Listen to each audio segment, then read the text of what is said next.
लेकिन याद रखना, जिस पर आज बहस कर रहे हो, सहनशीलता असहनशीलता, इतनी भी समझ तुम्हारे पास नहीं है कि सहनशीलता देखना है तो हमारे मोहम्मद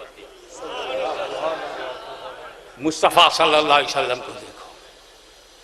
13 साल तक मेरे नबी पर सारे अत्याचार किए गए। 13 years continuous in Makkah, disbelievers against Prophet. They stoned him, wounded him, जख्मी किया, पत्थर मारा। इतिहास साक्षी है। करीब आकर के प्रेशर डाला, मुझे बुरा कहो, मुझे गाली दो। पैगंबर ने हाथ उठा के कहा, अल्लाह तुझे हिदायत दे, Allah guide you, Allah open your heart, Allah open your brain. हमको टॉलरेंस सिखाओगे? टॉलरेंस सीखना है तो मोहम्मद अरबी से सीखो। सुभान अल्लाह। एक दो दिन की बात नहीं है, किसी प्रदेश के 10 साल की बात नहीं है, और 18 महीने की भी बात नहीं है। 13 साल 13 years कंटिन्यू जुल्म हुआ। असले इस्लाम पर जुल्म हुआ, ओरिजिनल इस्लाम पे, रियल इस्लाम पे मोहम्मद अरबी पर अटैक हुआ 13 साल तक। 13 साल के बाद इतिहास ने करवट लिया। 13 साल के बाद रसूल पाक चले गए मदीना मुनव्वरा, और वहां 10 साल। उसके बाद जो पलटे हैं मक्का, तो रिजिम बदल गई, सत्ता परिवर्तन हो गया। और जैसे ही नबी आए, वो सारे Abu Jahl and sons and brothers and company,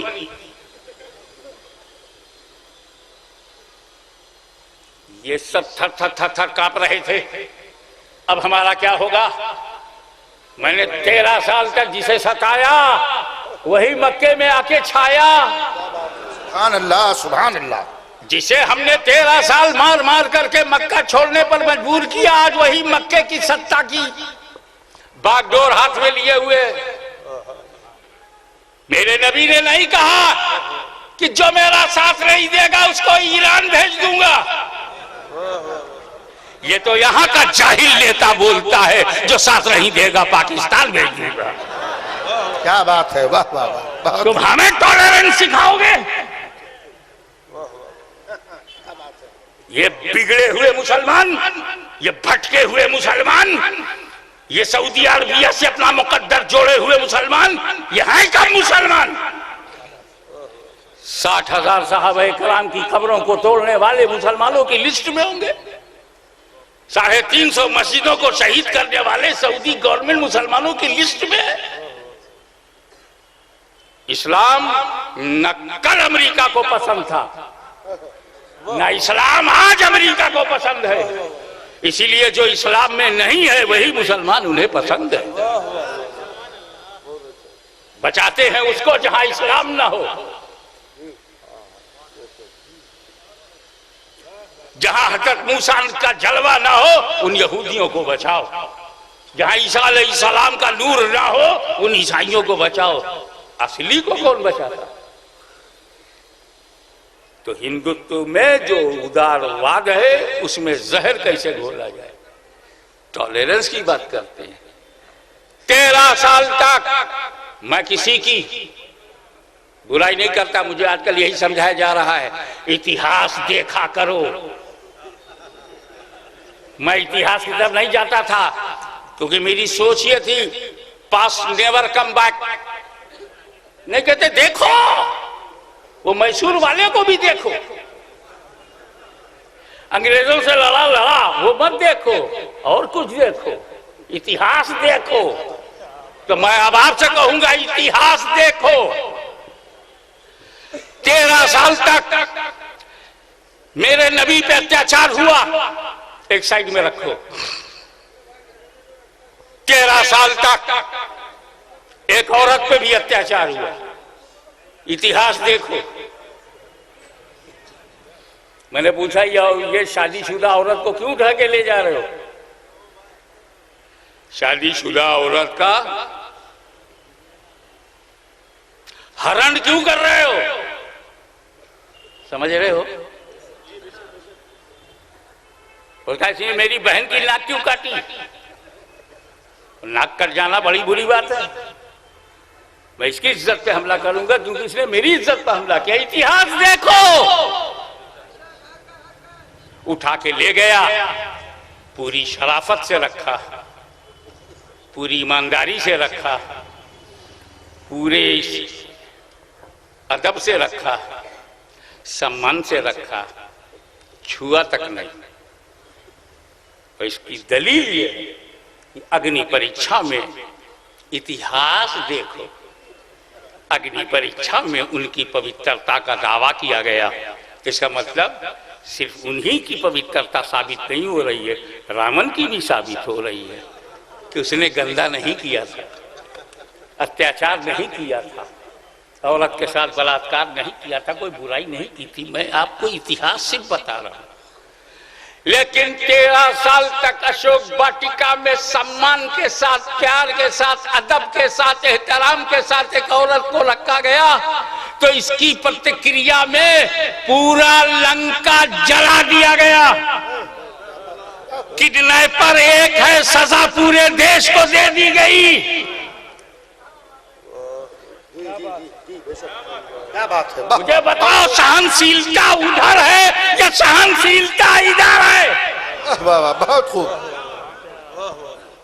बेशक किसी शरीफ औरत, किसी शरीफ मत की औरत को उठा ले जाना महापाप है, तो ठीक है, जिसने ये कुकर्म किया है उसे सजा दो।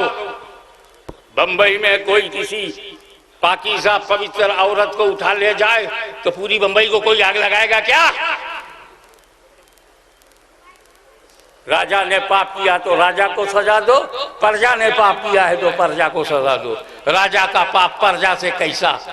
ये कहीं सहनशीलता है? लंका दहन हो गया। आओ इस्लाम को देखो, उसका इतिहास। 13 साल के बाद जब मेरे नबी ने मक्के पे कब्जा किया और हर अत्याचारी डर रहा था कि आज हम मारे जाएंगे, तो उस वक्त मेरे नबी ने ऊंचाई पर खड़े होकर कहा, जाओ हमने तुम सबको क्षमा कर दिया। सुभान अल्लाह, सुभान अल्लाह। इस्लाम दया का धर्म है, इस्लाम क्षमा का धर्म है, इस्लाम सब्र का धर्म है। और सहनशीलता कब पैदा होती है? जब बंदा सब्र करे। आप सब्र करो, आप सहन कर गए। Patient, patient is the power, acceptance is a power. तुम जुल्म करते रहोगे, हम एक्सेप्ट करते रहेंगे। न प्रतिक्रियावादी होंगे हम, न रिएक्शनरी होंगे। सब्र, सब्र करना मेरे नेताओं सीखो। पार्लियामेंट में बोलते हुए तुम्हें सब्र नहीं होता तो सड़क पर क्या खाक सब्र करोगे? सब्र हमारा मुसलमानों के धर्म का, इस्लाम का, मुसलमान का, सच्चे मुसलमान का। मैं सबको मुसलमान नहीं मानता। करोड़ों तो कट जाएंगे आला हजरत की तलवार से। आला हजरत अजीमुल बरकत ने इसके रसूल की तलवार हाथ में लेकर जो कुफ्र की गर्दन काटी है, तो न जाने कितने अरब ये साबित कर नहीं पाएंगे कि वो मुसलमान है। अब देखो, सुन्नी सूफी परंपराओं पे चल पड़ा, सुन्नी पीर बनाने लगा, सुन्नी मुरीद होने लगा, सुन्नी दरगाहों में जाने लगा, सुन्नी चादर चढ़ाने लगा, सुन्नी फूल चढ़ाने लगा, सूफी परंपराओं में चलने लगा। वही मुसलमान है और उनकी असली इज्जत तो तुम्हें भी तस्लीम करना पड़ेगा। लेकिन आला हज़रत नसीमुल बरकत या इमाम अहले सुन्नत फजल हक खैराबादी या खातिमुल मुहद्दिसीन अब्दुल अजीज मुहद्दिस देहलवी या मुजद्दिद अल-फैसानी इमाम रब्बानी शेख अहमद सरहंदी का फतवा, सिवाय अहले सुन्नत और जमात के कौन बचेगा जो मुसलमान हो? सऊदियों को, सुन्नियों से हुकूमत छीनकर सऊदियों को बिठाया गया ताकि इस्लाम के चेहरे को बदनाम किया जा सके। गरीब नवाज का नाम लेके तो बदनाम कर नहीं सकते, महबूब इलाही का नाम लेकर के इस्लाम को बदनाम नहीं कर सकते, बाबा फरीद रंजे शकर का नाम लेकर के नहीं कर सकते, मगर अब्दुल वहाब, मोहम्मद बिन अब्दुल वहाब का नाम लेके तो किया जा सकता है, देवबंद का नाम लेकर के तो किया जा सकता है। एक साहब कहने लगे इस्लाम में आतंकवाद नहीं है, वो शिया इस्लाम हो, सुन्नी इस्लाम हो, वहाबी इस्लाम हो। तो कहते नहीं इस्लाम बना डाले,